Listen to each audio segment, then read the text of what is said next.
안녕하세요. 평생 자식 앞길 닦아주느라 제 지문이 다 달아 없어진 줄도 모르고 산 62살 엄마입니다. 뒤틀린 제 손가락이 흉해서 한여름에도 면장갑을 끼고 살았는데요. 그 장갑 속에 뭐가 들어있는지 여러분은 짐작하시겠어요? 제 이야기는 32년 전 11월에서 시작합니다. 서리가 내려앉은 새벽이었어요. 전화벨이 울렸는데 받는 순간 다리에 힘이 쭉 빠지더라고요. 남편이 교통사고를 당했다고 했습니다. 공사 현장에서 레미콘 기사를 하던 사람이었는데 새벽 출근길에 빙판을 만난 거예요. 병원까지 뛰어가는 길에 슬리퍼가 벗겨졌는데 전 그걸 줄 생각도 못했어요. 맨발로 아스팔트를 밟으면서도 발이 시린 줄 몰랐습니다. 남편은 그날 떠났어요. 지영이가 겨우 5살이었습니다. 장례를 치르고 나니까 통장에 남은 돈이 300만 원이 안 되더라고요. 월세는 밀려있고 다음 달 지영이 어린이집 비용은 내야 하고 올 시간이 없었어요. 슬퍼할 틈이 없었다는 게 맞겠네요. 전 남편 49제도 못 지내고 시장으로 나갔습니다. 반찬을 만들 줄 아는 게 제 전부였으니까요. 시장 구석에 좌판 하나 깔고 나물 무치고 김치 담그고 젓갈 버무렸어요. 새벽 4시에 일어나서 재료 손질하고 낮에 팔고 밤에 내일 것 준비하고 하루가 어떻게 가는지도 모르게 살았습니다. 겨울이 문제였어요. 시장 바닥이 꽁꽁 어는 거 아세요? 물을 뿌려도 금방 살얼음이 끼거든요. 그 얼음판 위에서 맨손으로 물을 씻고 팔을 다듬었습니다. 장갑을 끼면 칼질이 안 되니까 일할 땐 벗어야 했어요. 손끝 감각이 없어질 때까지 찬물에 담그고 손가락이 퉁퉁 부어서 접히지도 않는 날이 수두룩했지요. 한겨울에 고무대야에 받아놓은 물이 위에서부터 살살 얼잖아요. 그 얼음을 손으로 깨면서 밑에 있는 물을 퍼올리는데 손등이 갈라져서 피가 물에 번지더라고요. 근데 아프다는 생각이 안 들었어요. 이걸 안 하면 지영이 저녁이 없으니까. 이걸 안 하면 다음 달 월세가 없으니까. 그 생각밖에 안 나더라고요. 그렇게 몇 년을 보내니까 손가락에 슬슬 모양이 변하기 시작했어요. 처음엔 아침에 손이 좀 뻣뻣하다 싶었는데 어느 날 보니까 새끼손가락이 옆으로 살짝 휘어 있더라고요. 병원에 갔더니 류마티스래요. 찬물에 손 담그는 거 당장 그만두라고 했는데 그만둘 수가 있어야죠. 손을 놓는 순간 지영이 밥그릇이 비는데 어떻게 그만둡니까? 전 의사 말을 못 들었습니다. 그리고 제 손가락은 해가 갈수록 나사가 빠진 것처럼 옆으로 휘어갔어요. 마디마디가 울퉁불퉁해지고 엄지는 거의 90도로 꺾이고 손등엔 핏줄이 두꺼운 나뭇가지처럼 솟아올랐습니다. 그때부터 면장갑을 끼기 시작했어요. 남편이 쓰던 면장갑이 서랍에 있었거든요. 일할 때 말고 사람 만날 때 끼는 장갑이요. 지영이 학교 참관 수업에 갈 때, 학부모 면담 갈 때, 시장 밖을 나설 때 이 손을 감추는 게 습관이 돼버렸지요. 여름이든 겨울이든 손님 앞이든 딸 앞이든요. 그래도요. 지영이 보면 그런 거 다 괜찮았어요. 아이가 공부를 곧잘 했거든요. 중학교 때 전교 10등 안에 들더니 고등학교 때는 반에서 줄곧 1, 2등이었지요. 전 그 성적표 받아들 때마다 장갑 낀 손으로 꾹꾹 눌러 접어서 지갑 속에 넣고 다녔어요. 시장에서 옆 좌판 언니들이 복순아, 지영이 또 1등이야? 하면 입이 찢어지도록 웃었습니다. 그때가 제일 행복했어요. 아, 내가 이 고생을 괜히 하는 게 아니구나. 이 손가락이 이렇게 망가져도 괜찮구나. 이 애가 이렇게만 자라주면 되는구나. 지영이는 대학도 장학금을 받고 갔습니다. 졸업하고 대기업에 들어갔어요. 주변에서 다들 그러더라고요. 복순아, 너 딸 진짜 대단하다. 엄마 혼자 키워서 대기업까지 보냈잖아. 전 겸손한 척했지만 속으론 콧대가 하늘을 찔렀지요. 내 딸이, 내가 키운 딸이 해냈구나. 이 시장 바닥에서 무 씻던 엄마 밑에서 자란 애가 깨끗한 사무실에서 일하게 됐구나. 전 그것만으로 제 인생이 성공한 줄 알았습니다. 지영이가 결혼을 했어요. 같은 회사 사람이었는데 성격이 좀 무뚝뚝한 편이지만 나쁜 사람은 아니었어요. 그리고 손녀가 태어났습니다. 서아. 세상에 이렇게 이쁜 게 또 있나 싶었어요. 갓 태어난 서아 얼굴을 처음 봤을 때 전 장갑 낀 손을 가슴에 모으고 소리 없이 울었어요. 지영아, 엄마가 해냈다. 너를 여기까지 데려왔다. 지영이가 육아휴직 끝나고 복직할 때 전화가 왔습니다. 엄마, 나 회사 다시 나가야 되는데 서아 좀 봐줄 수 있어? 전 반찬가게 접었습니다. 30년 하던 걸 접은 거예요. 고민도 안 했어요. 내 딸이 부르는데 내 손녀를 봐달라는데 그게 고민이 되겠습니까? 시장살이 넘기고 짐 싸서 그 주에 바로 딸네 집으로 갔습니다. 딸네 집은 깨끗했어요.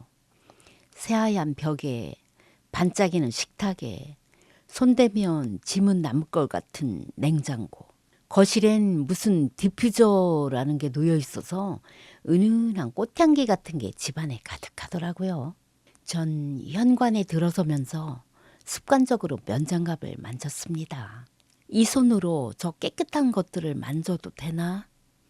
괜히 그런 생각이 들었어요. 그리고 한 가지 더 신경 쓰이는 게 있었습니다. 제 몸에서 나는 냄새였어요. 30년 동안 시장통에서 반찬을 만들었잖아요. 마늘 까고 젓갈 버무리고 기름에 전 부치고 그 세월이 제 살에, 제 머리카락에, 제 옷에 전부 배어버린 거예요. 아무리 씻어도 아무리 빨아도 시장 냄새란 게 빠지질 않더라고요. 시장에선 아무도 신경 안 썼어요. 다들 그런 냄새를 달고 사니까. 거기선 그게 당연한 거니까. 근데 꽃향기가 가득한 딸네 집에선 현관문 열고 들어설 때마다 제가 그 향기를 깨뜨리는 기분이었지요. 서아 이유식을 정성껏 만들었어요. 시장에서 30년 반찬 만들던 솜씨로 당근을 잘게 다지고 소고기를 곱게 갈고 쌀을 불려서 끓였습니다. 내 손녀 입에 들어가는 건데 대충 할 수가 없잖아요. 근데 그날 지영이가 퇴근하고 들어오더니 코를 살짝 찡그리더라고요. 엄마, 오늘 뭐 했어? 집에서 무슨 냄새 나는 것 같은데? 전 서와 이유식 끓이느라 된장이랑 멸치 육수 우렸다고 했더니 지영이가 이러는 거예요. 아, 엄마, 그런 건 환기 좀 하고 해. 서아가 냄새에 민감한 애잖아. 전 아무 말 않고 고개만 끄덕였어요. 내가 끓인 건 내 손녀 먹일 이유식이었는데 지영이한텐 그냥 냄새였던 거예요. 그날 이후로 전 이유식을 만들 때마다 창문을 활짝 열어놨습니다. 한겨울에도요. 찬바람에 손끝이 곱아도 냄새 빠지라고 베란다 문까지 열어놨지요. 근데 이유식 냄새야 환기하면 빠지지만 제 몸에 밴 냄새는 그게 안 되더라고요. 면장갑에도 제 옷에도 제 머리카락에도 30년 시장이 묻어 있었으니까요. 어느 날은 서아를 안고 노래를 불러주고 있었어요. 따뜻한 제품에서 서아가 스르르 잠이 들려는 잠이었는데 지영이가 지나가다 말고 코를 막더라고요. 엄마, 그 장갑에서 무슨 냄새 안 나? 신내 같은 거. 서한테 안 좋을 것 같은데. 신내요. 30년 시장 세월이 밴 제 냄새를 신내라고 했습니다. 전 서아를 조심조심 내려놓고 조용히 베란다로 나갔어요. 11월이었어요. 남편 떠나던 그 해와 같은 달이었지요. 베란다 유리문 너머로 찬바람이 스며드는데 전 면장갑을 낀 두 손을 가만히 내려다봤습니다. 이 냄새가 뭔 줄은 알고 그러는 거니 지영아. 이건 네 학원비 냄새다. 네 도시락 반찬 냄새다. 네 수학 여행비 냄새란 말이다. 하지만 전 그 말을 입 밖으로 꺼내지 않았습니다. 엄만 원래 그래요. 자식한테 할 말 10마디 중에 9마디를 삼키고 한마디만 겨우 내뱉는 게 엄마란 사람이에요. 그리고 그 한마디마저 내일 옷 좀 빨아 입을게. 이런 말이 되는 거죠. 억울한 게 아니에요. 분한 것도 아니에요. 그냥 서러운 거예요. 내 몸에 밴 이 냄새가 어디서 온 건지 모르는 자식 앞에서 그 사연을 차마 말하지 못하는 엄마의 서러움. 그게 제 매일이었습니다. 근데 냄새는 그래도 참을만 했어요. 진짜 가슴이 무너진 건 지영이가 회사 사람들을 집에 데려온 그날이었습니다. 그날은 토요일이었어요. 지영이가 아침부터 집안을 닦고 또 닦더라고요. 거실 바닥을 3번이나 물걸레질하고 쿠션 울치를 수도 없이 바꾸고 화장실 수건까지 새 걸로 갈았습니다. 전 그 모습 보면서 속으로 감탄했어요. 우리 지영이가 저렇게 깔끔한 애였나 하고요. 점심쯤 되니까 지영이가 제 방으로 오더라고요. 엄마, 오늘 회사 사람들이 잠깐 올 거야. 같이 프로젝트 자료 정리하는 거라 오래 안 걸려. 전 알았다고 했어요. 그러면서 자연스럽게 물었지요. 간식이라도 좀 차려놓을까? 과일이라도 깎아놓을까? 근데 지영이가 손사래를 치더라고요. 아니, 엄마는 그냥 서해 데리고 방에 있어. 신경 안 써도 돼? 전 그냥 그러려니 했어요. 바쁜 회의에 괜히 끼면 방해되겠지 싶었으니까요. 서 앉고 작은 방에 들어가 있었습니다. 1시간쯤 지났을까? 거실에서 웃음소리가 들렸어요. 젊은 사람들 목소리가 와글와글 활기차더라고요. 전 서아한테 분유를 먹이다가 트림을 시켜야 해서 잠깐 부엌에 나갔습니다. 물 한 잔이 필요했거든요. 부엌으로 나가는데 거실 소파에 앉아있던 젊은 여자애가 절 보고 고개를 갸웃하더라고요. 어머, 지영씨, 이분은? 그 순간 지영이 표정이 확 변했어요. 딱 0.5초였는데 전 그 표정을 놓치지 않았습니다. 당황한 거예요. 엄마가 나온 게 당황스러웠던 거예요. 아, 우리 서아 봐주시는 분이야. 신경 쓰지 마. 봐주시는 분. 지영이가 절 그렇게 소개했습니다. 엄마가 아니라 서아 봐주시는 분. 전 물컵을 들고 그 자리에 서 있었는데 다리가 안 움직이더라고요. 면장갑 낀 손으로 컵을 쥐고 있는데 그 컵이 왜 그렇게 무거운지. 네, 안녕하세요. 전 고개를 까딱하고 방으로 돌아왔습니다. 문을 닫고 서아를 안았는데 손이 벌벌벌 떨리더라고요. 서아가 제 떨리는 품이 불안했는지 칭얼거렸어요. 전 서아를 토닥이면서 입술을 꽉 깨물었습니다. 울면 안 돼. 소리 나면 안 돼. 저 사람들이 들으면 안 돼. 봐주시는 분. 그 3글자가 가슴에 모처럼 박히더라고요. 지영아, 나는 네가 이 세상에서 엄마라고 부를 수 있는 유일한 사람인데 30년 동안 시장바닥에서 손가락이 꺾여 가면서 너를 키운 사람인데 너한테 나는 봐주시는 분이었구나. 그날 저녁 팀원들이 다 돌아간 뒤에 지영이가 제 방에 들어왔어요. 엄마, 오늘 고마워. 서아 잘 봐줘서. 전 이불을 개키는 척하면서 대답했습니다. 그래. 그 2마디가 전부였어요. 왜 나를 엄마라고 안 했니?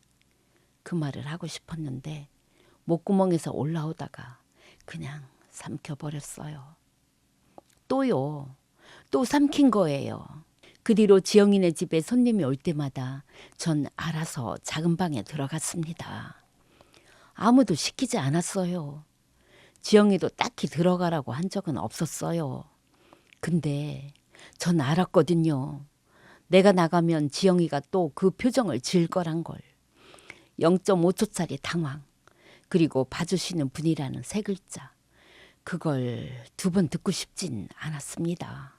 손님이 오는 날이면 전 서아를 안고 작은 방 문을 닫았어요. 거실에서 웃음소리가 나면 전 서아한테 조용조용 자장가를 불러줬습니다. 그 웃음소리에 제 목소리가 묻히게요. 내가 여기 있다는 게 들키지 않게요. 참 웃기지요? 내 딸 집에 숨어 사는 거예요. 내가 키운 딸, 내가 먹이고 입히고 대학까지 보낸 딸, 그 딸의 집에서 전 유령처럼 살고 있었습니다. 어느 날은 작은 방에서 서아를 재우고 있는데 거실에서 이런 소리가 들렸어요. 지영이 후배인 것 같았습니다. 지영 선배, 집 진짜 깔끔하다. 애기 있는 집 맞아요? 어떻게 관리해요? 그러니까 지영이가 이러더라고요. 뭐 좀 신경 쓰는 편이지.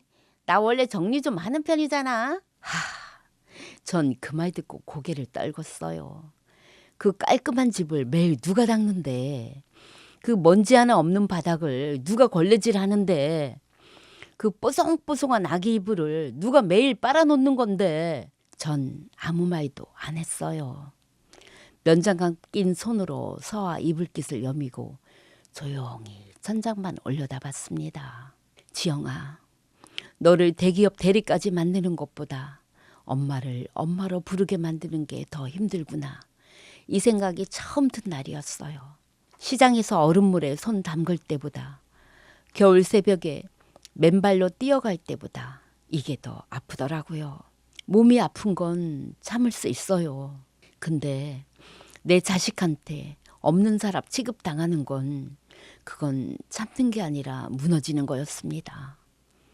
그래도 전 버텼어요. 서아 때문에요.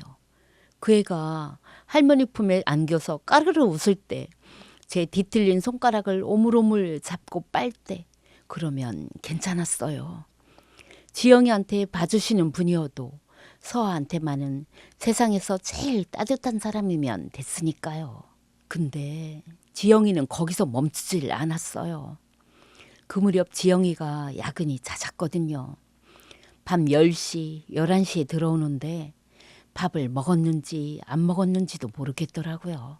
퇴근하고 들어오면 소파에 쓰러지듯 앉아서 눈도 제대로 못 뜨고, 아침엔 또 서아가 깨기 전에 나가버리고, 전 냉장고를 열어봤어요. 지영이가 뭘 챙겨 먹었나 싶어서요. 어제 싸놓은 나물은 그대로고 된장찌개도 손을 안 댔더라고요.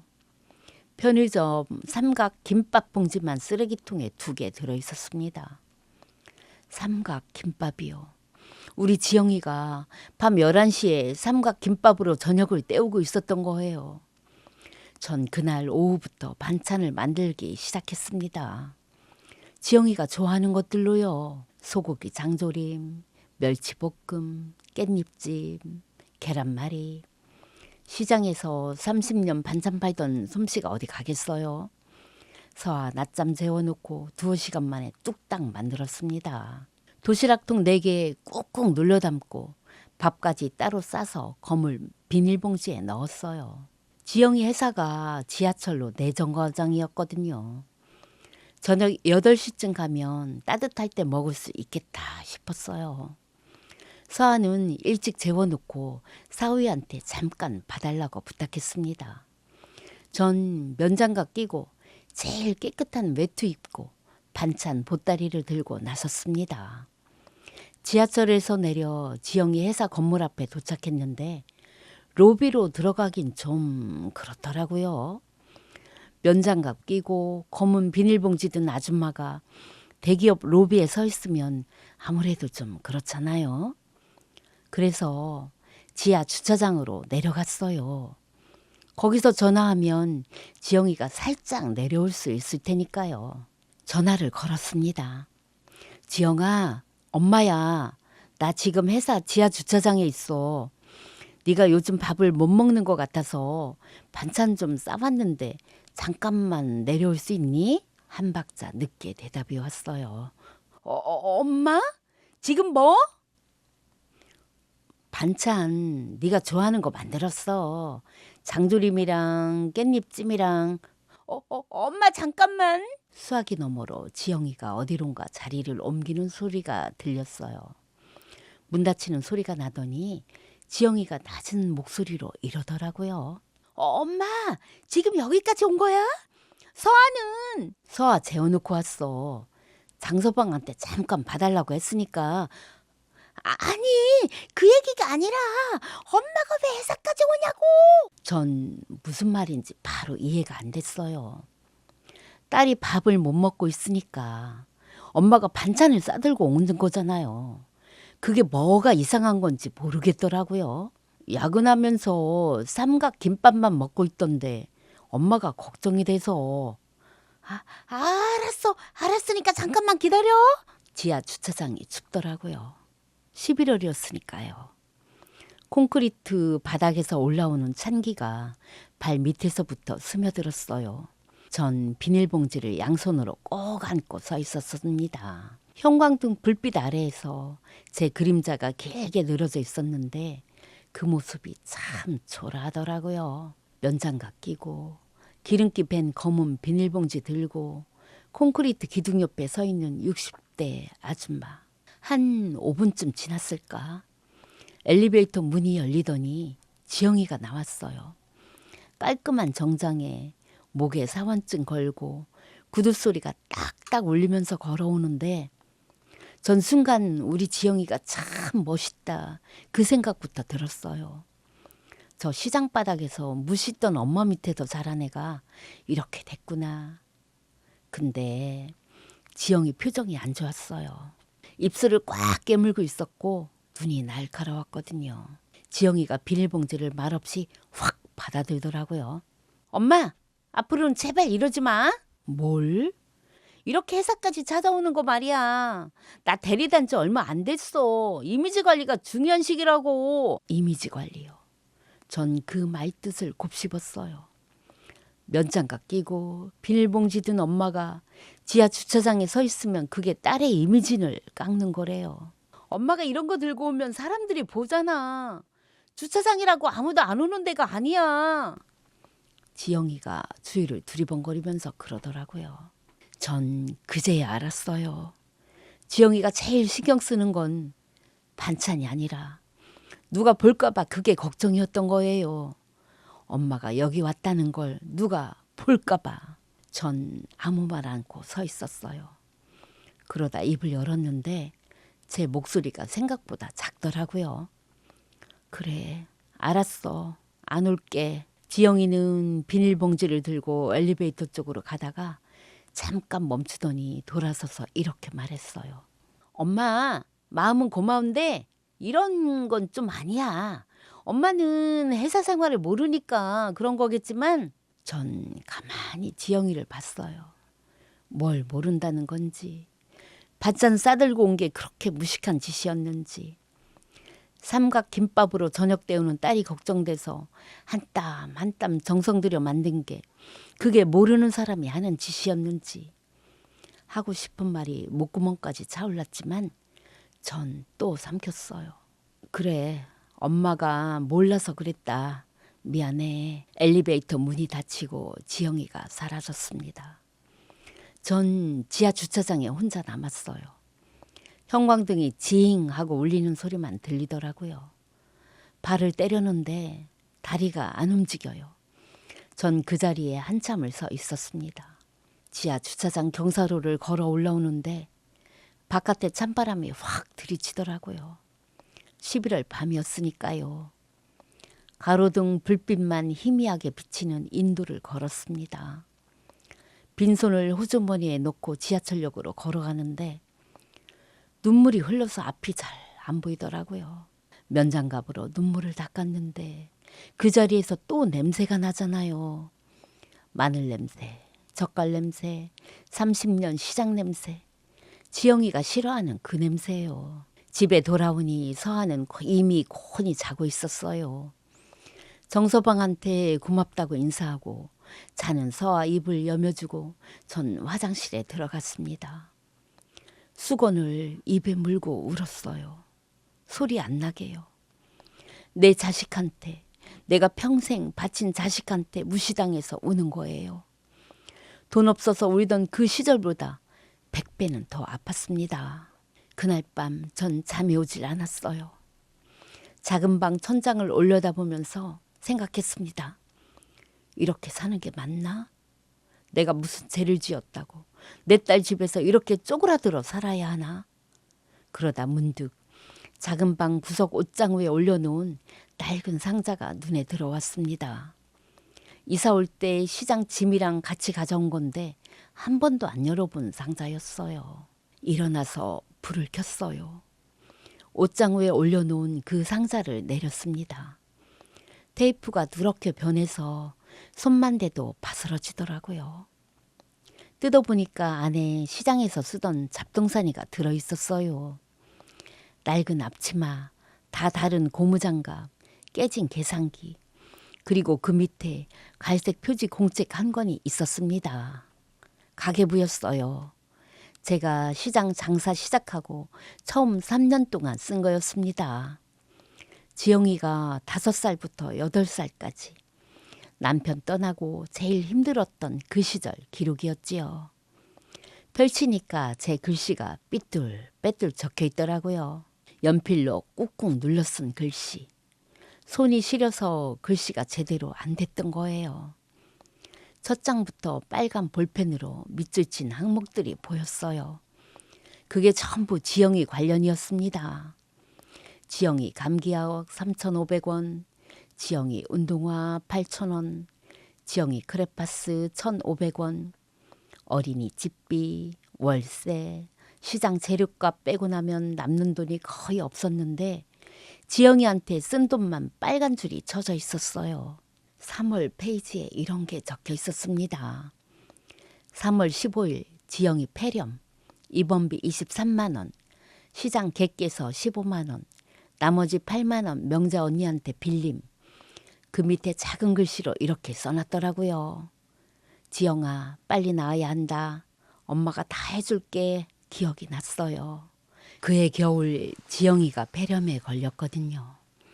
일주일 입원해야 된다는데 입원비가 없었어요. 시장 개를 깨고 옆 좌판 명자 언니한테 돈을 빌리고 그래도 모자라서 그 주 내내 새벽 3시에 나가 반찬을 2배로 만들었습니다. 입원한 지영이한테 가려면 오후에 시장 문을 일찍 닫아야 했거든요. 새벽에 2배를 만들어놔야 오전에 다 팔고 병원에 갈 수 있었으니까. 그때였어요. 손가락이 본격적으로 망가지기 시작한 게. 한겨울 새벽 3시에 얼음물로 물을 씻고 팔을 다듬고 맨손으로 양념을 버무렸습니다. 장갑 끼면 양이 안 나오니까 벗어야 했어요. 손끝이 갈라져서 고춧가루가 스며들면 그 쓰라림이 손목까지 타고 올라오거든요. 근데 멈출 수가 없었어요. 병원에 누워있는 지영이 얼굴이 눈에 밟혀서 4월 페이지를 넘겼어요. 4월 2일 지영이 퇴원, 입원비 잔금 5만 원 완납. 그 옆에 동그라미가 쳐져 있었습니다. 빨간 볼펜으로 동그라미를 치고 그 밑에 이렇게 써놨더라고요. 다 갚았다. 지영이 건강하게 나았다. 됐다. 됐다. 그 한마디에 전 가계부를 덮지 못했어요. 32년 전에 내가 얼마나 안간힘을 썼는지 그 됐다에 전부 들어있었거든요. 누렇게 변한 종이 위로 제 눈물이 떨어지니까 연필 글씨가 번지더라고요. 면장갑 낀 손으로 조심조심 닦았는데 닦을수록 더 번졌어요. 뒤쪽 페이지도 넘겨봤어요. 7월 18일 지영이 수영복 5,000원, 어린이집 여름 물놀이. 그 밑에 이렇게 적혀 있었습니다. 수영복 사줬더니 좋다고 뛰어다님 이뻐 죽겠다. 10월 5일 지영이 운동화, 김밥 재료 3,000원, 달리기에서 2등함. 그 옆에 우리 지영이 2등이면 잘한 거지. 내 딸 최고. 전 웃었어요. 웃으면서 울었어요. 이건 가계부가 아니었습니다. 제가 이 손으로 지영이를 살린 기록이었어요. 이 손가락이 하나씩 꺾여갈 때마다 지영이는 하나씩 자라고 있었던 거예요. 지영아, 엄마 손가락은 이때 이미 다 뒤틀렸단다. 근데 너는 그걸 모르지. 그때 방문이 열렸어요. 지영이었습니다. 야근하고 들어온 거였는데 제 방에 불이 켜져 있으니까 들여다본 거예요. 전 가계부를 펼쳐놓은 채 바닥에 앉아 있었고 눈이 퉁퉁 부어 있었겠지요. 지영이가 제 앞에 펼쳐진 걸 보더니 인상을 쓰더라고요. 엄마, 이게 다 뭐야? 이 새벽에 이런 걸 왜 꺼내놔? 먼지 나겠다. 서학 기관지 안 좋은 거 알잖아. 이런 오래된 것 좀 치워. 지영이가 가계부를 집어들더니 상자 쪽으로 밀어버렸어요. 이런 낡은 걸 왜 아직도 갖고 다니는 거야? 그냥 다 버려 좀. 다 버려. 전 그 말을 듣는 순간 눈물이 딱 멈추더라고요. 신기하게도요. 아까까지 주르르 흘러내리던 눈물이 마치 수도꼭지를 잠근 것처럼 딱 멈췄어요. 대신 가슴 한가운데가 차가워지는 게 느껴졌습니다. 지영아, 이게 뭔지 알아? 이건 네가 5살 때 폐렴으로 죽을 뻔했을 때 엄마가 새벽 3시에 얼음물에 손 담그면서 번 돈으로 너를 살린 기록이야. 네 운동화 값이 적혀 있고 네 수영복 값이 적혀 있고 네 입원비가 적혀 있어. 근데 너한테는 이게 먼지 나는 쓰레기구나. 그래? 내 30년이 너한테는 쓰레기였구나. 물론 이 말을 소리내서 한 건 아니에요. 전 그냥 응 알았어. 치울게 하고 말았어요. 지영이는 깨지 않게 조용히 좀 해 하고 방문을 닫고 나갔습니다. 방문이 닫히는 소리를 듣고 전 가만히 앉아 있었어요. 눈물은 안 났습니다. 대신 뭔가 제 안에서 끊어지는 소리가 들렸어요. 30년 동안 팽팽하게 당겨져 있던 줄이 툭 하고 끊어지는 느낌. 전 가계부를 주워들고 가슴에 안았습니다. 이건 쓰레기가 아니야. 이건 내 인생이야. 내가 이 손으로 살아낸 증거란 말이야. 전 옷장을 열었습니다. 제 옷이 별로 없었어요. 면장갑 서너 켤레, 낡은 외투 2벌, 내복 몇 벌.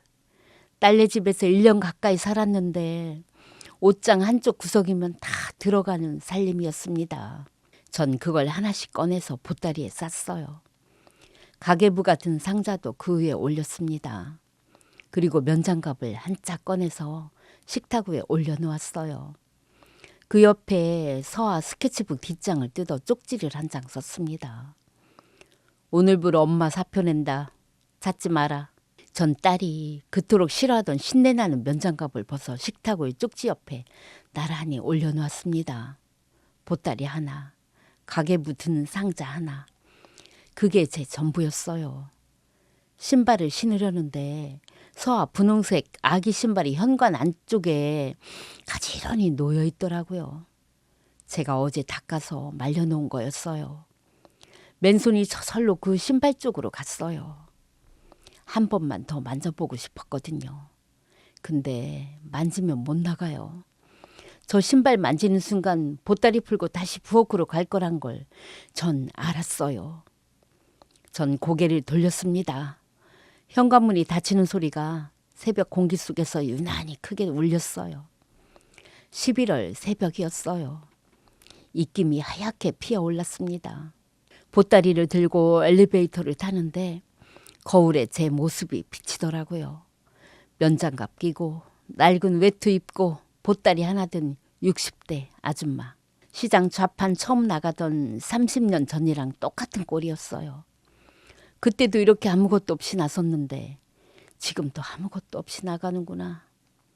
달라진 게 있다면 그때는 지영이를 위해 나선 거고 지금은 지영이한테서 도망치는 거란 그것뿐이었지요. 시외버스 터미널로 갔습니다.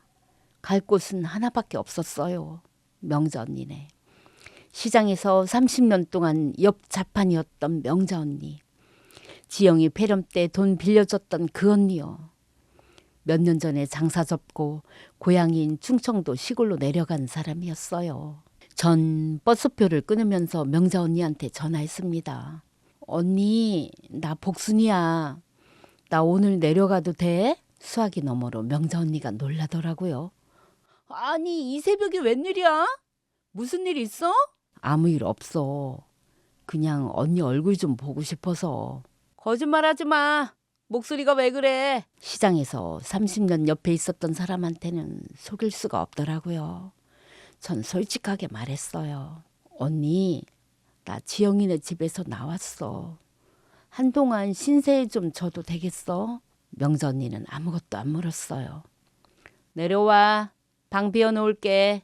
그 한마디에 전 버스 안에서 울었습니다. 창문에 머리를 기대고 소리 없이 울었어요. 왜 내 딸한테 못 들은 말을 남한테서 듣고 있는 건지. 2시간 반을 달려서 명자 언니네 마을에 도착했어요. 논밭 사이로 낮은 집들이 드문드문 있는 동네였습니다. 명자 언니가 마당에서 기다리고 있더라고요. 절 보자마자 한숨을 쉬면서 보따리를 받아들었어요. 야, 이게 짐이야? 이것밖에 없어? 살림이 이게 다야? 언니. 아이고. 명자 언니는 더 묻지 않고 방으로 안내해줬습니다. 작은 방이었는데 햇살이 잘 들어서 따뜻하더라고요. 이불을 깔아주면서 명자 언니가 조용히 말했어요. 밥 해놨어. 먹고 자. 밥을 먹고 한숨 자고 일어나니까 오후였어요. 마당에 나갔더니 명자 언니가 텃밭에서 물을 뽑고 있었습니다. 전 그 모습 보면서 참 신기했어요. 시장에서 남의 물을 팔던 사람이 여기선 제 밭에서 제 물을 뽑고 있으니까요. 명자 언니가 절 보더니 손짓했어요. 거기 서 있지 말고 와서 도와줘. 손 놀려야 머리가 안 복잡해. 전 마당으로 내려갔습니다. 그런데 흙을 만지려니까 면장갑이 걸리더라고요. 평생 끼던 그 장갑이요. 전 장갑을 벗었어요. 처음엔 한 손만, 그리고 다른 손도. 뒤틀린 제 맨손이 11월 공기에 드러났습니다. 마디마디 울퉁불퉁하고 엄지가 옆으로 꺾여 있는 그 손. 명자 언니는 제 손을 보고도 아무 말 안 했어요. 30년 동안 옆에서 다 봤으니까 놀랄 것도 없었겠지요. 맨손으로 흙을 만졌어요. 축축하고 서늘한 흙이 손가락 사이로 스며들었습니다. 얼음물도 아니고 고춧가루도 아니고 그냥 흙이었어요. 아무것도 요구하지 않는, 아무것도 심판하지 않는 그냥 흙. 전 그 흙을 한 움큼 쥐었다가 놓았어요. 그랬더니 눈물이 나더라고요. 손가락이 뒤틀린 이후로 맨손으로 뭔가를 만진 게 얼마만인지 모르겠어요. 장갑 없이 세상을 만지는 게 이렇게 좋은 거였구나. 물을 다 붓고 마루에 앉아서 명자 언니가 끓여준 보리차를 마셨어요. 명자 언니가 조용히 물었습니다. 지영이가 뭐라 했길래? 전 찻잔을 내려놓고 말했어요. 신내 난다고 했어. 내 몸에서. 회사까지 반찬 가져갔더니 이미지 관리 중이라고 오지 말래. 회사 사람들한테 나를 애기 봐주는 분이라고 소개하더라. 명자 언니는 한참 동안 아무 말 없이 앉아 있었어요. 그러다 보리차를 한 모금 마시더니 이렇게 말하더라고요. 그래, 잘 왔다. 여기서 쉬어. 그게 다였어요. 한참 뒤에 명자 언니가 한마디 덧붙이더라고요. 복순아, 네가 그 집에서 한 거 있잖아. 밥하고 빨래하고 애 보고 바닥 닦고 그거 시급으로 치면 서울에 방 한 칸은 더 얻었겠다. 근데 지영이는 그걸 당연한 줄 알지? 공짜니까, 엄마니까. 그게 제일 무서운 거야. 네가 없어봐야 네 자리가 얼마나 컸는지 아는 거거든. 전 아무 말 못하고 보리차만 마셨어요. 명자 언니 말이 뼈를 때리더라고요. 그날 저녁부터 지영이한테 전화가 오기 시작했어요. 처음엔 1통, 그 다음엔 3통, 그 다음엔 10통 문자도 왔습니다. 엄마 어디야? 엄마 왜 이래 진짜. 서 아프니 어떻게 타는 거야? 서아가 안 먹어. 전화 좀 받아. 제발 좀 받아. 전 화면을 보고 폰을 엎어놨어요. 명자 언니가 옆에서 보더니 말했습니다. 안 받을 거야? 응. 잘 안 될걸. 알아. 근데 지금 받으면 내일 당장 올라가게 될 거야. 명자 언니는 고개를 끄덕이더니 더 묻지 않았어요. 밤 11시 부재중 전화가 30통을 넘어갔어요. 문자도 계속 쌓였는데 갈수록 톤이 달라지더라고요. 처음엔 엄마 어디야? 하던 게 나중엔 이렇게 바뀌었습니다. 엄마, 나 내일 팀장님이랑 면담인 거 알지? 서아 열나는데 나 지금 진짜 미칠 것 같아, 엄마. 엄마가 어떻게 나한테 이럴 수 있어? 지금 이거 무책임한 거 아니야? 내 인생 망치고 싶어서 이러는 거야? 무책임이요. 30년을 손가락이 뒤틀리도록 키워놨더니 고작 하루를 비웠다고 이렇게 무책임하답니다. 내 인생을 망친다고요. 지영아, 엄마 인생은 누가 망쳤는데? 전 폰 전원을 꺼버렸습니다. 화면이 꺼지니까 방안이 캄캄해졌어요. 명자 언니 말이 떠올랐습니다. 네가 없어봐야 네 자리가 얼마나 컸는지 아는 거거든. 전 이불을 머리끝까지 뒤집어 썼어요. 서아 울음소리가 환청처럼 귓가에 맴돌았지만 제 뒤틀린 맨손을 꽉 쥐었습니다. 지금 가면 끝이야. 지금 올라가면 난 평생 그 집에서 애 봐주는 분으로 죽는 거야.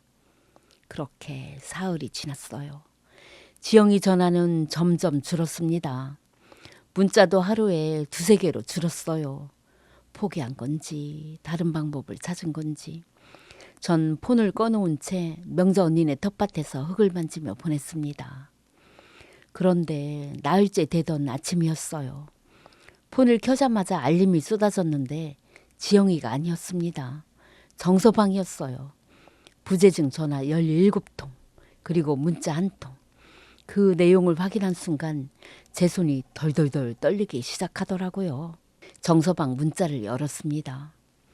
장모님, 서아가 어제부터 열이 안 떨어집니다. 지영이가 상태가 안 좋습니다. 연락 좀 부탁드립니다. 서아가 아프다는 말에 심장이 쿵 내려앉았어요. 전 바로 정서방한테 전화를 걸었습니다. 벨이 한 번 울리기도 전에 받더라고요. 장모님, 지금 어디 계세요? 시골에 내려와 있어. 어디가 아픈 거야? 열이 39도가 넘는데 안 떨어져요. 병원 갔다 왔는데 감기라고는 하는데 약을 먹어야 하잖아요. 근데 숟가락만 대면 울어버리니까. 수화기 너머로 서아 우는 소리가 들렸어요.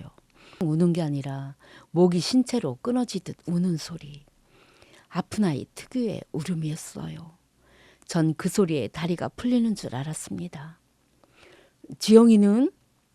지영이가요, 사흘째 제대로 못 자서 정신이 나간 상태예요. 집안은 말이 아닙니다. 싱크대에 설거지가 산더미고 서화 빨래도 밀려있고 장모님 계실 때는 이런 일이 없었는데. 그 말에 가슴이 찔렸어요. 장모님 계실 때는 이런 일이 없었다. 그래요, 없었겠지. 내가 다 했으니까. 내가 새벽부터 일어나서 다 해놨으니까 없었던 거지.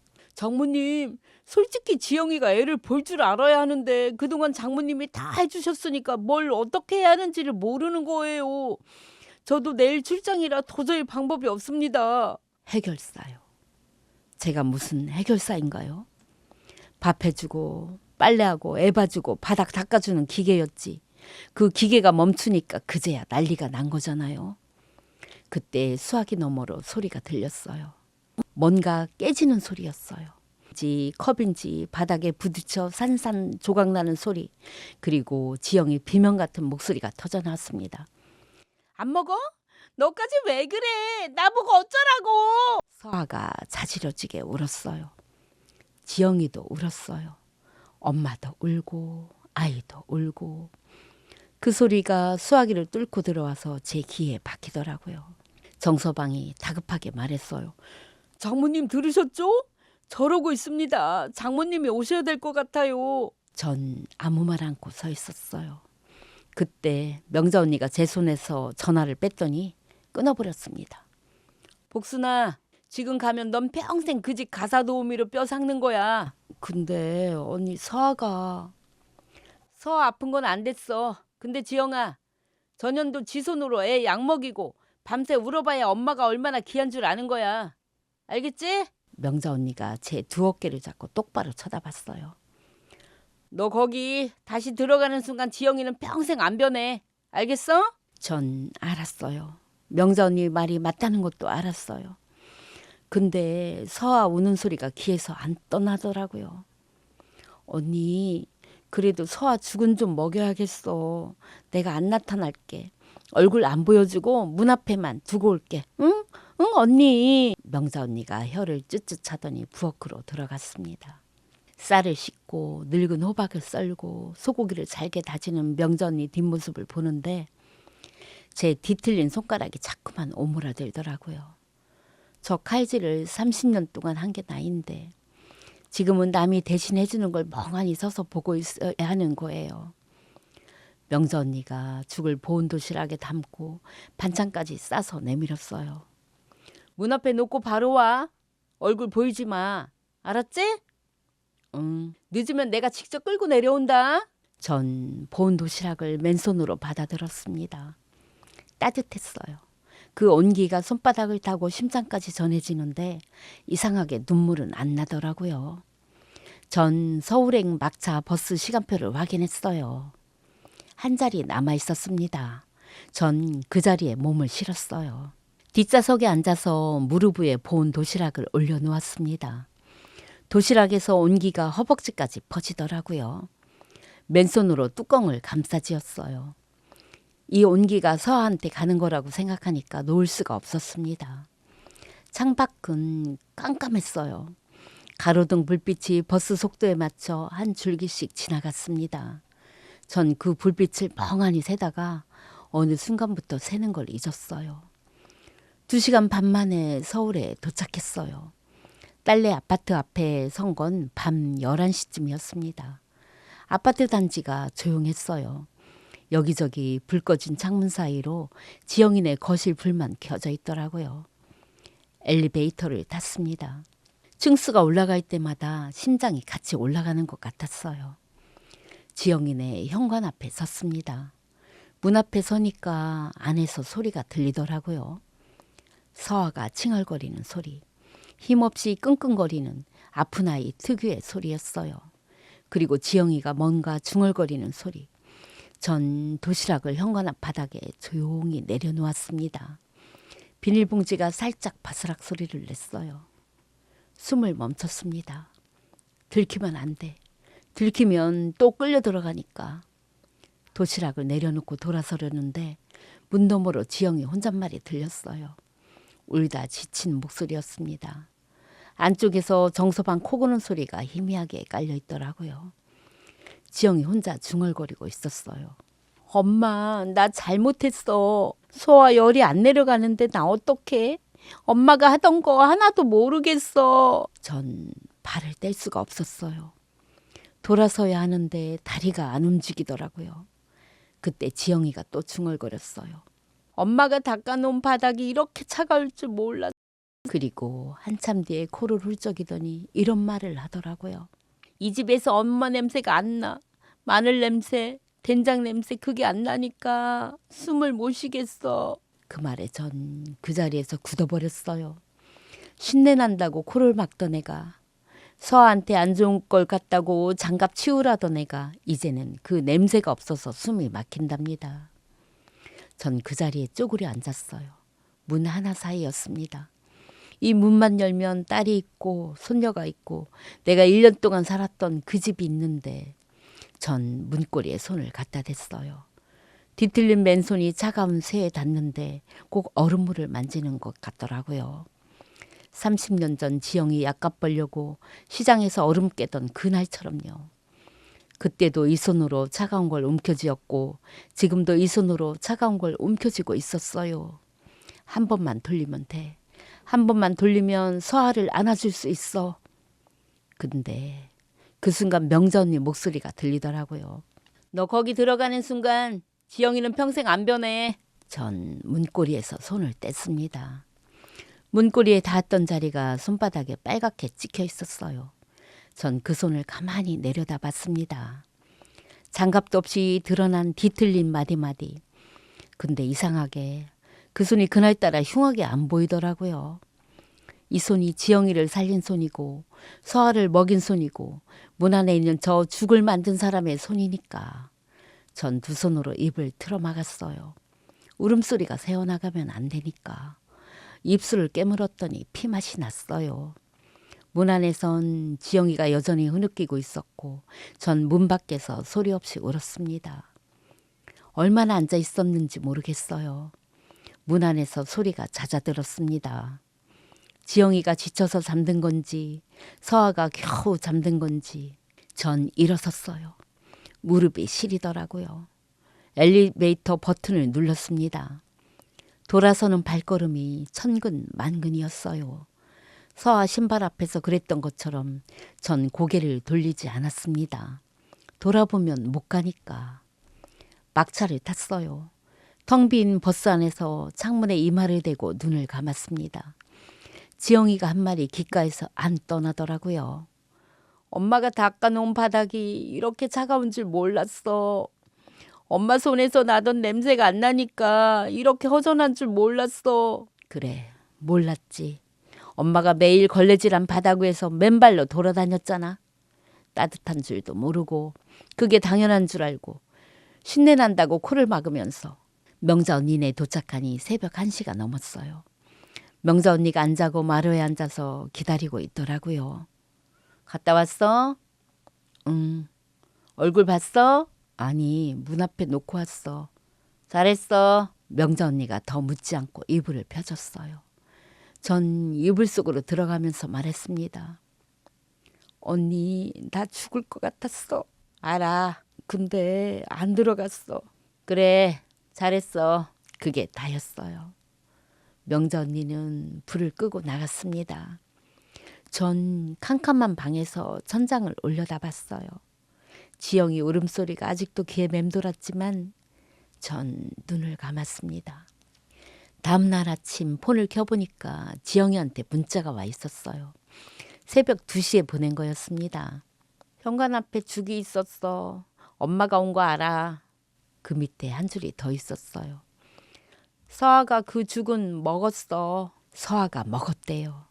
명자 언니가 끓여주고 제가 2시간 반을 달려가서 문 앞에 놓고 온 그 죽을 서아가 먹었대요. 전 그 문자를 보고 한참을 앉아 있었습니다. 근데 돌아가진 않았어요. 아직이었습니다. 그 뒤로도 지영이한테서 문자가 왔어요. 하루에 한두 통씩. 처음 며칠은 엄마 어디 있어? 제발 전화 좀. 이런 거였는데 나중엔 톤이 달라지더라고요. 엄마 오늘 서아가 할머니 하면서 현관문 앞에 앉아 있었어. 서아가 엄마 면장갑을 샀더라. 식탁 위에 올려놓은 거. 전 그 문자들을 읽고 또 읽었지만 답장은 하지 않았어요. 그렇게 열흘이 더 흘렀습니다. 명자 언니네에서 보름쯤 지났을 때 전 슬슬 몸이 근질거리기 시작하더라고요. 가만히 앉아 있으니까 머리가 더 복잡해져요. 명자 언니가 그러더라고요. 너 여기서 이러고만 있을 거야? 손 놀려야 덜 아파. 전 명자 언니네 근처 시골 장터에 나가봤어요. 5일장이 서는 장은 작은 장터였는데 반찬 파는 자리가 하나 비어 있더라고요. 전 거기에 자판을 깔았습니다. 30년 만에 다시 시장바닥에 앉은 거예요. 나물 무치고 김치 담그고 젓갈 버무리고 손이 기억하더라고요. 뒤틀린 손가락이었지만 칼질은 여전했어요. 물을 채 썰고 팔을 다듬는데 이상하게 마음이 편해지더라고요. 여기선 면장갑을 안 껴도 됐어요. 시장 사람들은 제 손을 안 봤거든요. 다들 바쁘니까, 다들 거칠게 사니까 제 손이 어떻게 생겼든 상관없이 반찬 맛만 보고 돈을 내밀었습니다. 그게 편했어요.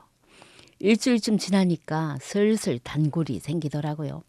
아줌마 깍두기 맛있네. 다음에도 이거 해줘요. 나물 양념이 딱 내 입맛이에요. 엄마 생각나네. 전 그 말들이 그렇게 고마울 수가 없었어요.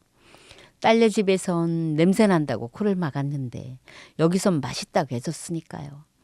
제가 만든 게 누군가의 밥상에 올라간다는 것, 그게 이렇게 뿌듯한 일이었구나 다시 느꼈습니다. 그 나이도 장을 파하고 있었어요. 해가 짧아져서 5시만 넘으면 금방 어두워지거든요. 남은 반찬을 정리하고 자판을 접고 있는데 누군가 제 앞에 서 있는 게 느껴졌어요. 손님인가 싶어서 고개를 들었습니다. 지영이었어요. 전 눈으로 의심했습니다. 여기가 서울도 아니고 충청도 시골 5일장인데 근데 분명 지영이었어요. 대기업 대리의 우이풍당당함은 어디 가고 퀭한 누누란 여자가 서 있었어요. 머리가 헝클어져 있었고 블라우스에 얼룩이 묻어 있었고 구두 대신 운동화를 신고 있었습니다. 입술이 갈라져 있었어요. 눈 밑에 다크서클이 시커멓게 내려앉아 있었고요. 한 달 전에 봤던 지영이랑 완전히 다른 사람 같았어요. 전 반찬통 뚜껑을 닫으며 말했어요. 사러 오셨어요? 아님 사람 찾으러 오셨어요? 일부러 그렇게 말했습니다. 엄마라고 안 불렀어요. 지영이가 절 봐주시는 분 취급했으니까 저도 지영이를 손님 취급한 거예요. 지영이 입술이 파르르 떨리더라고요. 근데 전 자판 정리를 멈추지 않았어요. 나물 통 담고 젓가락 정리하고 태연한 척했습니다. 손이 떨리고 있다는 걸 들키고 싶지 않았거든요. 지영이가 아무 말 않고 절 보고 있었어요. 장터 사람들이 옆을 지나가고 트럭이 짐을 싣는 소리가 나고 누군가 수고하셨어요 하고 인사하는 소리가 들렸지만 우리 둘 사이는 조용했습니다. 그때 지영이 시선이 천천히 내려갔어요. 제 얼굴에서 제 어깨로 제 팔로 그리고 제 손으로. 전 장갑을 안 끼고 있었거든요. 시장에서 일하느라 벗어놓은 채였어요. 뒤틀린 손가락, 울퉁불퉁한 마디, 옆으로 꺾인 엄지, 나뭇가지처럼 솟은 핏줄. 전 지영이 시선을 느끼고 버릇처럼 손을 앞치마디로 숨기려 했어요. 장갑을 깜빡했네. 흉하지? 볼 거 다 봤으면 가. 근데 지영이가 제 손을 잡았어요. 숨기려는 손을 덥석 잡아서 끌어냈습니다. 그 세련된 손가락으로 제 울퉁불퉁하고 꺾인 마디마디를 하나하나 만지는데 그의 손이 바들바들 떨리는 게 느껴졌어요. 지영이가 제 손을 들여다보면서 입을 열었습니다. 목소리가 갈라지더라고요. 엄마, 이 손가락 나 5살 때 폐렴 걸렸을 때 약간 벌겠다고 얼음 깨다 이렇게 된 거였어? 전 숨이 멈추는 줄 알았어요. 가계부 봤어. 엄마가 식탁 위에 놓고 간 상자. 내가 버리라고 했던 거. 지영이 눈에서 굵은 눈물이 제 손등으로 툭 떨어졌습니다. 나 대기업 대리 만든 게 내 공부가 아니라 엄마 이 손대. 나 그것도 모르고. 지영이가 제 손을 쥔 채 고개를 떨궜어요. 어깨가 들썩거렸습니다. 그러더니 지영이가 제 팔을 끌어안았어요. 제 낡은 외투소매에 얼굴을 묻고 숨을 크게 들이마시더라고요. 엄마, 이 냄새. 전 움찔했어요. 또 신내 난다고 할까 봐. 근데 지영이가 한 말은 전혀 달랐습니다. 이거 마늘 냄새 아니야. 그냥 우리 엄마 냄새야. 나 이 냄새 없어서 한 달 동안 숨도 못 쉬었어. 그 말에 제 안에서 뭔가 무너지더라고요. 30년 동안 쌓아올린 벽 같은 게 한꺼번에 와르르. 전 입술을 꽉 깨물었어요. 안 울려고요. 여기 시장이고 사람들 보는 데고 전 아직 이해한테 마음을 열어주면 안 되는데. 근데 지영이가 제 소매에 얼굴을 묻은 채 짐승처럼 울기 시작하니까 전 더는 버틸 수가 없었습니다. 장터 아줌마들이 힐끗힐끗 쳐다봤지만 전 신경 쓸 여유가 없었습니다. 지영이 무릎이 꺾이더라고요. 시장바닥에 털썩 주저앉았어요. 대기업 대리가 이미지 관리가 그렇게 중요하다던 내가 시골 5일장 흙바닥에 무릎을 꿇은 거예요. 그러더니 지영이가 제 발등에 이마를 묻었어요. 고개를 숙인 게 아니라 처박은 거예요. 짐승이 울부짖듯 제 발등에 얼굴을 대고 오열하기 시작했습니다. 제 낡은 운동화 위로 지영이 눈물이 흘러내렸어요.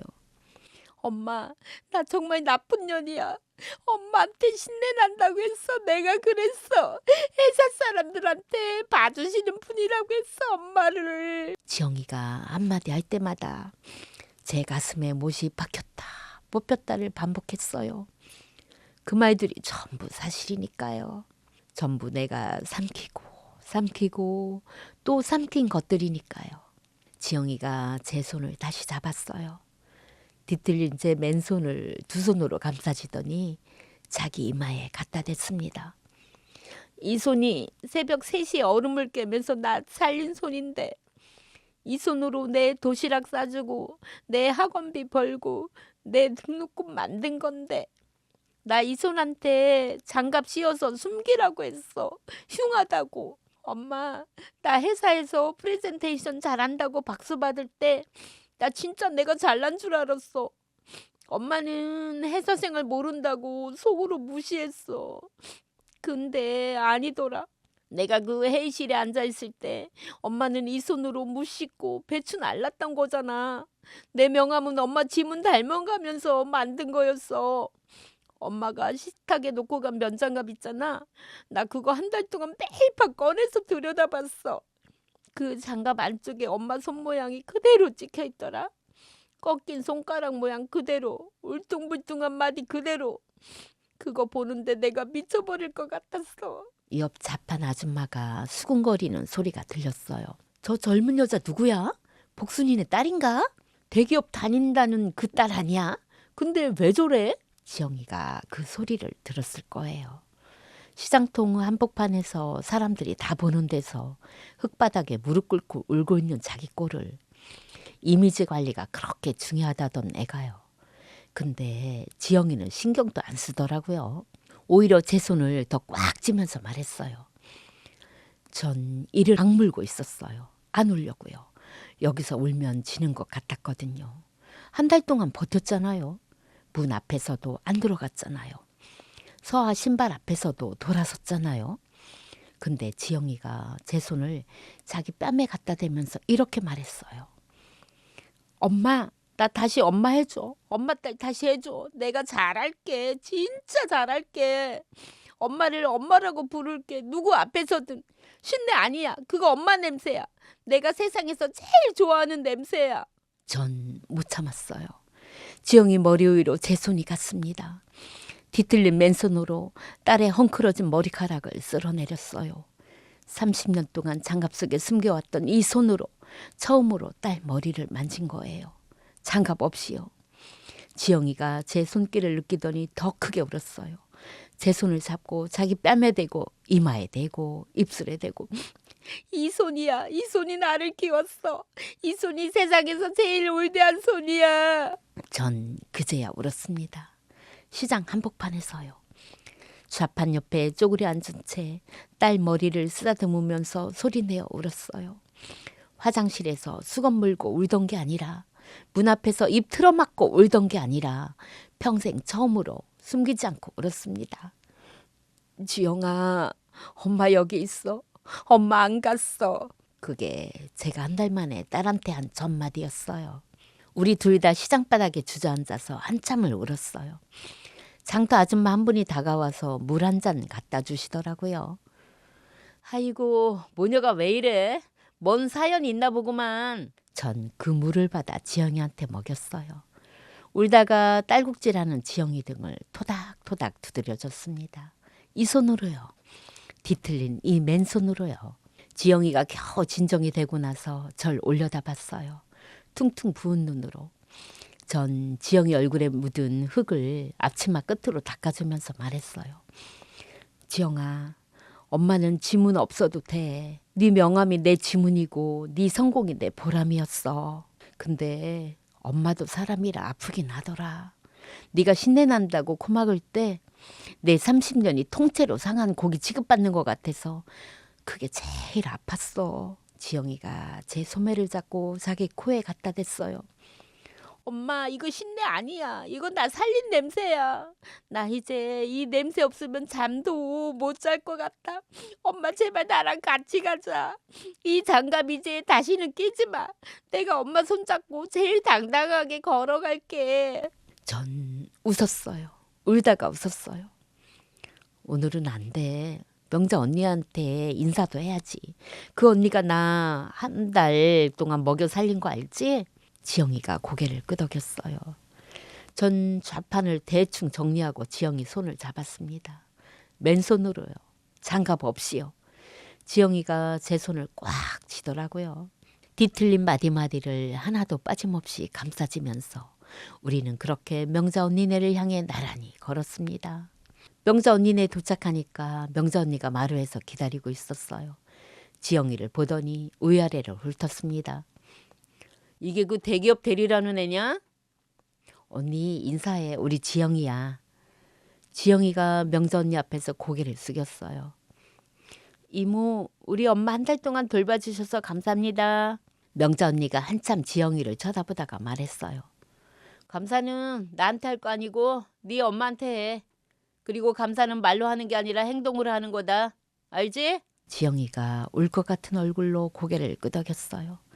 명자 언니가 혀를 차면서도 부엌으로 가더니 밥을 차려줬습니다. 된장찌개에 나물 3가지. 지영이가 그 밥을 먹는데 눈물을 뚝뚝 흘리면서 먹더라고요. 한 달 동안 제대로 못 먹은 게 보였어요. 전 지영이 밥그릇에 밥을 덮어줬습니다. 이 손으로요. 다음날 아침 명자 언니네를 나섰어요. 명자 언니가 마당까지 나와서 배웅해줬습니다. 복순아, 잘 살아. 근데 또 참기만 하면서 살지는 마. 알았어 언니. 지영아. 지영이가 고개를 들렸어요. 네 엄마 손 이제 네가 지켜. 알겠지? 지영이가 제 손을 쥔 채 대답했습니다. 네. 그 한 글자에 명자 언니가 고개를 끄덕였어요. 전 명자 언니를 꼭 안았습니다. 언니 진짜 고마워. 됐어 가. 명자 언니 특유의 퉁명스러움이 그날따라 참 따뜻하더라고요.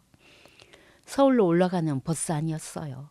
이번엔 혼자가 아니었습니다. 지영이가 옆에 앉아 있었거든요. 창밖을 보는데 한 달 전에 혼자 이 길을 달려왔을 때랑 풍경은 똑같았어요. 근데 전혀 달랐습니다. 그때는 빈손이었는데 지금은 딸이 제 손을 잡고 있으니까요.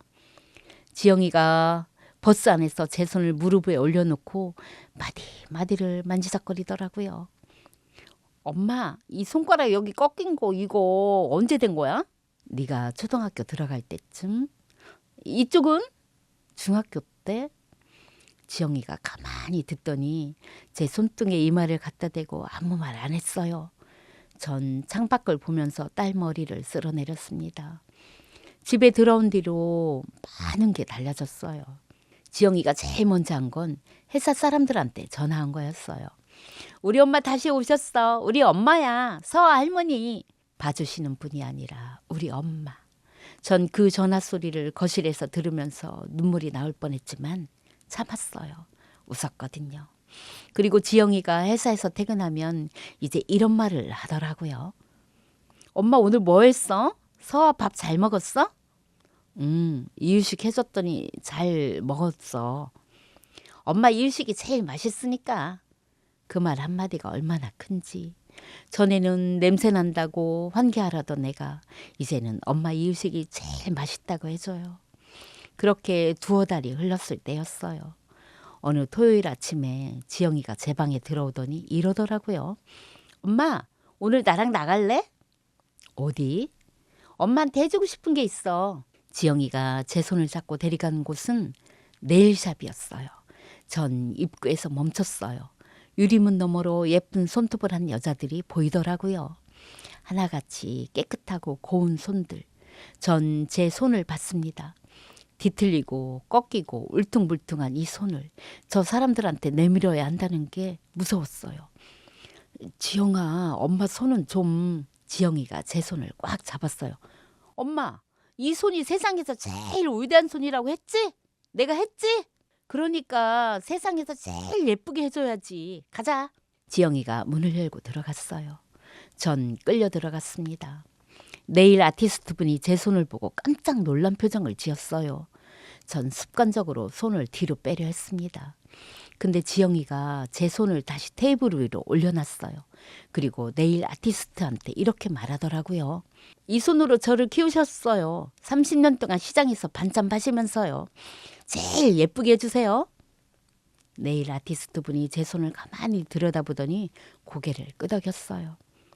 어머니, 손 올려주세요. 전 처음으로 남 앞에서 장갑 없는 손을 당당하게 내밀었어요. 빨간색을 골랐어요. 지영이가 골라줬습니다. 엄마한테 제일 어울리는 색이야. 내일 아티스트 분이 제 뒤틀린 손톱에 조심조심 빨간 매니큐어를 발라줬어요. 울퉁불퉁한 마디 위로 빨간색이 올라가는데 이상하더라고요. 예전엔 이 손끝에서 피가 나도 무서웠어요. 갈라진 살 사이로 빨간 게 비치면 얼른 감추고 싶었거든요. 근데 지금 이 빨간색은 무섭지가 않았어요. 이건 내가 열심히 살았다는 훈장 같았거든요. 이 손이 예뻐 보였어요. 태어나서 처음으로.